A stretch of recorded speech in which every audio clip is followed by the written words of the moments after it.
Magandang araw mga friend. Ito po nga po pala si Ate Lek. Welcome back po sa ating munting channel. Ayan, ito po ay bumili po ako ngayon ng isang tray na itlog. Dumating po kasi yung truck na nagdi-deliver dito sa talipapa po na malapit po sa amin. Kaya bumili na po ako ng isang tray na itlog para kahit papano po ay makatipid kasi medyo mahal na rin po ang mga itlog po sa tindahan. Ayan, chinecheck ko po yung mga itlog.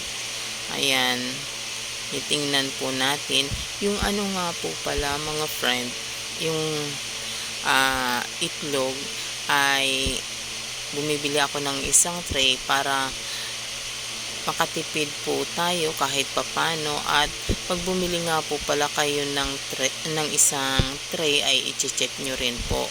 At heto, sa isang tray po pala ay may 30 pieces po siya. Ayan.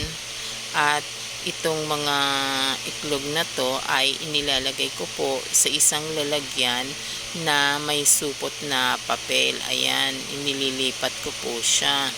Titingnan nyo rin po kasi yung iba ay parang may mga crack or syempre diba hindi naman po na-check.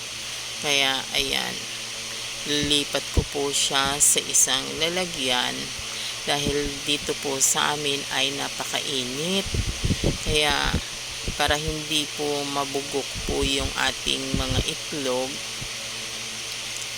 ayan, nilalagay ko po siya sa isang lalagyan. Ay ito po, yan ay itatabi ko na po yan kasi medyo may konting crack po siya at iluluto ko na po siya. Ayan, yan, nilalagay ko po siya sa isang lalagyan para maging safe po siya at hindi po mabugok ng madali dahil mainit nga po. At ito ay ilalagay na po natin sa ating rep. Nilalagay ko po sa rep ang mga itlog para iwas bugok po kagad.